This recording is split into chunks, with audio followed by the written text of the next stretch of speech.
Hello friends, welcome to my channel. In this video हम सीखेंगे mutual fund में जो भी गेन अराइज होता है हमको उस पर जो टैक्सेशन होता है उसके बारे में जानेंगे। तो जब भी हम इन्वेस्ट करते हैं कोई भी म्यूचुअल फंड में तो उसमें से दो तरह की इनकम अराइज होती है, एक डिविडेंड इनकम, एक कैपिटल गेन। जो सेल कर रहे हैं म्यूचुअल फंड यूनिट्स का वो परचेज प्राइस से ज़्यादा में करते हैं तो कैपिटल गेन अराइज होता है, राइट। यानी जितने में हमने ख़रीदा उससे ज़्यादा में अगर हम सेल कर रहे हैं दैन कैपिटल गेन अराइज होगा at the time of sale. Okay, तो ये दो तरह की इनकम आती है म्यूचुअल फंड से एंड ये दोनों ही इनकम टैक्सेबल है in the hands of investor, यानी जो भी इन्वेस्ट करता है उस पर्टिकुलर म्यूचुअल फंड में। तो अब बात करते हैं कि क्या टैक्स रेट्स होगी डिविडेंड की एंड ऑल्सो कैपिटल गेन की। डिविडेंड का नॉर्मल प्रोसीजर है वो मैं बताऊंगा आगे, एंड कैपिटल गेन में दो रेट्स होने वाली है, एक 10 एक 15। तो वो कब होगी, कौन से सिचुएशन में 10% होगा, कौन सी सिचुएशन में 15% होगा एंड कितना एग्जेम्प्ट होगा, ये सारी बातें करेंगे। एंड वीडियो एंड तक आपको पूरा क्लियर हो जाएगा कि किस तरह से हमें टैक्स पे करना है एंड कितना टैक्स पे करना है। सो स्टार्ट करते हैं पहले टाइप की इनकम यानी डिविडेंड के साथ। तो डिविडेंड का एक सिंपल प्रोसीजर है, जो भी आपका टोटल टैक्सेबल इनकम है उसमें जितना भी आपका बन रहा है उसमें ऐड हो जाता है। ये सिंपल, यानी इसमें कोई स्पेशल रेट नहीं दी गई है। इसमें जिस भी स्लैब में आप आ रहे होंगे, अगर आपकी इनकम 10 लाख से ज़्यादा है, ओके, आपकी इनकम 10 लाख से ज़्यादा है एंड आप ये डिविडेंड अर्न कर रहे हैं तो वो वहाँ ऐड हो जाएगा। एंड जो भी टैक्स स्लैब में आप आ रहे हैं, यानी अगर आपकी इनकम 10 लाख से ज़्यादा है तो 30% का स्लैब रेट एप्लीकेबल होगा आप पे, तो 30% टैक्स लग जाएगा, राइट। एंड अगर आपकी इनकम 5 लाख से ज़्यादा है, राइट, तो आप पे 20% लग जाएगा। यानी इसमें कुछ भी अलग नहीं है, इसमें सिर्फ आपका जो इनकम है उसमें ऐड हो जाएगा, एज सिंपल एज दैट। कोई भी स्पेशल रेट नहीं है, long term, short term, capital gain वगैरह कोई भी दिक्कत नहीं है इसमें। सिंपल आपको ऐड कर देना है अपनी टैक्सेबल इनकम में एंड जो भी रेस्पेक्टिव आपका इनकम टैक्स स्लैब रेट है उसमें वो ऐड हो जाएगा। Next is capital gain. तो ये सबसे ज़्यादा कॉम्प्लिकेटेड इनकम मानी जाती है बिकॉज इसमें अलग अलग स्पेशल रेट्स है। ओके, डिविडेंड में कोई स्पेशल रेट नहीं थी, तो इसमें स्पेशल रेट है। तो हमें एक कॉन्सेप्ट समझना होगा, short term capital gain and long term capital gain. ये कब होगा वो हम देखते हैं इस पर्टिकुलर टेबल से। इसमें सारे म्यूचुअल फंड कवर है। इक्विटी फंड्स यानी ऐसे म्यूचुअल फंड जिसमें मेनली आपका पैसा लगाया जाता है इक्विटीज़ में, ओके, यानी इक्विटी शेयर्स खरीदे जाते हैं। 70% 80%, नॉर्मली 65 से ऊपर जैसे ही परसेंट इक्विटी में जाता है तो उसको इक्विटी फंड्स कहा जाता है। ओके, तो वो शॉर्ट टर्म कैपिटल गेन माना जाएगा तब जब हमने परचेज़ किया कोई भी म्यूचुअल फंड यूनिट को एंड हमने वो सेल कर दिया लेस देन 12 मंथ्स में। ओके, यानी 1 साल से पहले ही हमने उसको सेल कर दिया, देन उसको कहा जाएगा short term capital gain. And long term capital gain कब कहा जाएगा, जब हम उसे होल्ड करते हैं 12 मंथ या उससे ज़्यादा के लिए। ओके, तो ये आपको चीज़ क्लियर रखनी है इन सारे म्यूचुअल फंड में। डेट फंड में अलग पीरियड है एंड हाइब्रिड फंड जो इक्विटी ओरिएंटेड होते हैं, इसमें क्या होता है, हाइब्रिड फंड में अगर इक्विटी का परसेंट 65 से ऊपर जाता है देन उसको कहा जाता है hybrid equity oriented funds, right.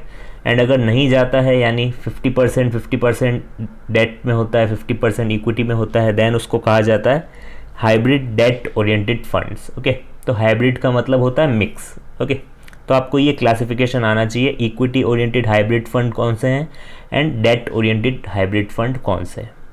तो इन सब में ही पीरियड अलग अलग है, आप देख सकते हैं। डेट में है शॉर्टर देन 36 मंथ, यानी आपने कोई म्यूचुअल फंड यूनिट खरीदा डेट ओरिएंटेड का एंड आपने वो सेल कर दिया लेस देन 36 मंथ में, देन उस पर जो कैपिटल गेन अराइज होगा वो होगा short term capital gain. And अगर आपने 36 मंथ या उसके बाद सेल किया देन उसमें जो कैपिटल गेन अराइज होगा वो होगा long term capital gain. Same hybrid equity oriented fund में shorter than 12 month, why, because यहाँ पे इक्विटी है, राइट।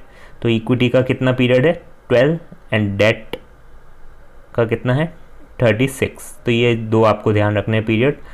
देन आप इजीली क्लासीफाई कर सकते हैं कि लॉन्ग टर्म कैपिटल गेन कब होगा and short term capital gain कब होगा।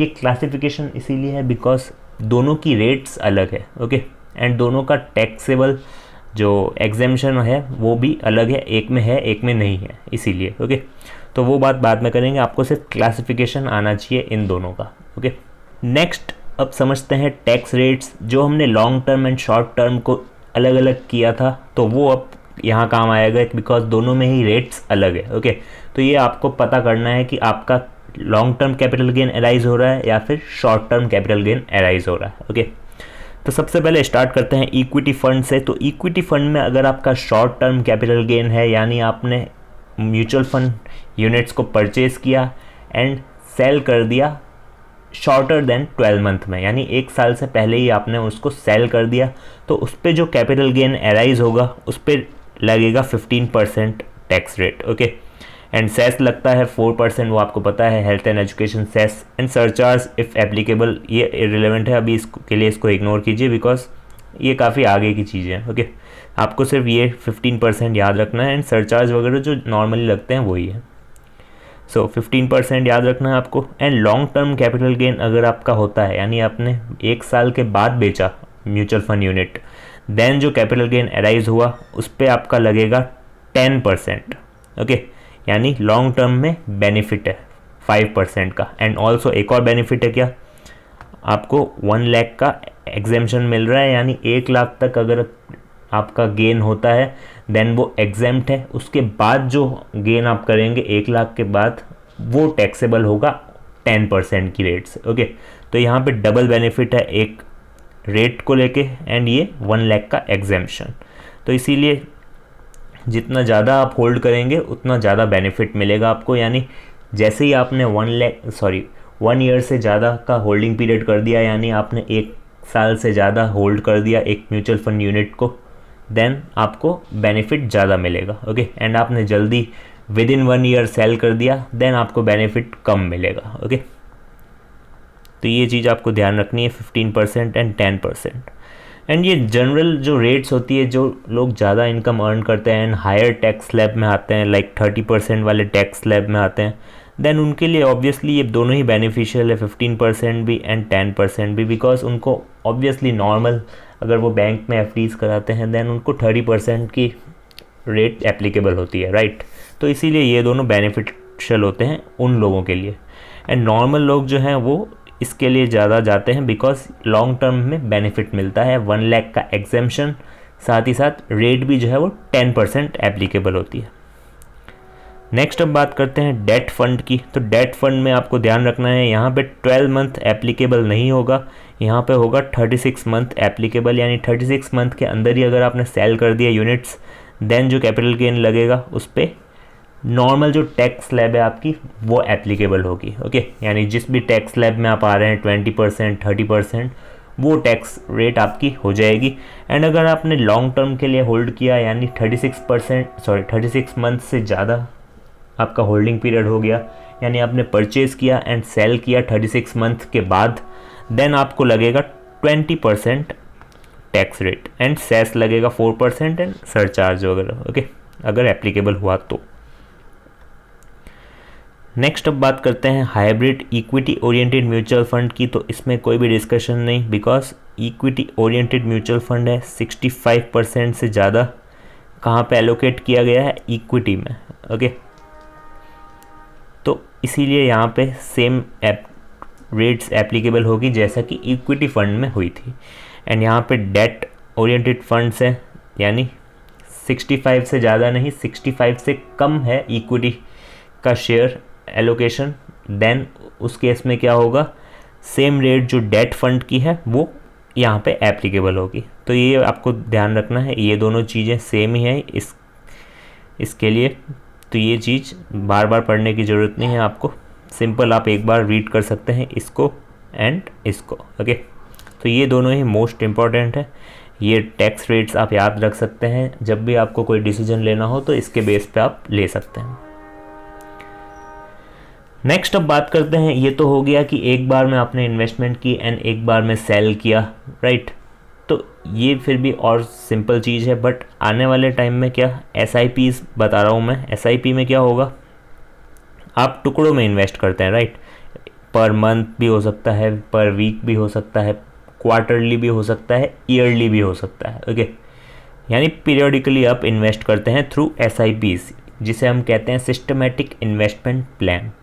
तो उस केस में क्या होगा, जैसे ही आपने for example monthly SIPs allocate की, राइट, तो आपने 1 जनवरी को परचेज़ किए तो आपको 50 यूनिट्स मिले, एंड 1 फरवरी को परचेज़ किया तो आपको ज़्यादा यूनिट्स मिले, बिकॉज NAV जो है वो कम हो गई थी, ऐसा हम एज्यूम करते हैं। बिकॉज NAV जो है वो फ्लक्चुएट करती रहती है, इतना आपको पता होना चाहिए। नेट एसेट्स वैल्यू जो होती है, जो हम कहते हैं NAV पर यूनिट, तो वो फ्लक्चुएट करती है, तो नंबर ऑफ़ यूनिट्स भी आपके फ्लक्चुएट करते हैं अगर आप इक्वल इन्वेस्टमेंट करते हैं पर मंथ, राइट। तो इसमें आपको क्या ध्यान रखना है, जैसे कि आपने परचेज़ करते गए आप, right, per month, and and में क्या किया आपने, यहाँ से यहाँ तक कितने मंथ हो गए, 13, राइट।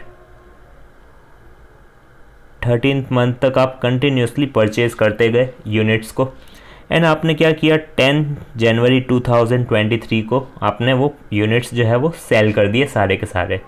तो इस केस में क्या होगा, आपको दोनों टाइप के कैपिटल गेन होंगे। वो कैसे, बिकॉज आप देख सकते हैं आपने परचेज कब किया था, ये वाला 1 जनवरी को, एंड आपने बेचा कब, 10th जनवरी 2023, यानी 1 साल से ज़्यादा हो गया, राइट, मोर देन 12 मंथ्स। तो इस केस में आपका क्या हो गया, long term capital gain. And बाकी के यहाँ से यहाँ तक जो हो रहे हैं उन सब पे कौन सा लगेगा, short term capital gain, because 12 month complete नहीं हो रहे हैं, राइट। ये 1 फरवरी को आपने ये वाले ख़रीदे एंड आपने बेचे कब है, 10 जनवरी को, तो आपके 12 मंथ कंप्लीट नहीं हो रहे हैं, यानी लेस देन 12 मंथ में ही आपने ये सेल कर दिए। इस पे भी वही same short term capital gain, इस पे भी, राइट। तो इस चीज़ में आप देख सकते हैं कि दोनों ही एप्लीकेबल होंगे इसमें। तो यहाँ पे आप इस टेबल से इजीली समझ सकते हैं, ये जो यूनिट्स हैं आपने सेल किए हैं, इस पे जो कैपिटल गेन अराइज होगा वो कहाँ जाएगा, लॉन्ग टर्म कैपिटल गेन में, यानी ये सारे कहाँ जाएंगे, शॉर्ट टर्म कैपिटल गेन में। बिकॉज आपको देखना है 12 मंथ से कम जो भी है होल्डिंग पीरियड, वो सारा जाता है शॉर्ट टर्म में, एंड 12 मंथ से ज़्यादा है जिसका भी होल्डिंग पीरियड, या फिर 12 मंथ भी है तो भी वो कहाँ जाता है, लॉन्ग टर्म कैपिटल गेन में। तो होप आपको समझ में आ गया होगा पूरा टैक्सेशन ऑन म्यूचुअल फंड, किस तरह से टैक्स आपको लगता है एंड कितना % लगता है, कि कौन से केस में कितना % लगेगा। तो ये सारी चीज़ें हैं टैक्सेशन से related on mutual fund returns.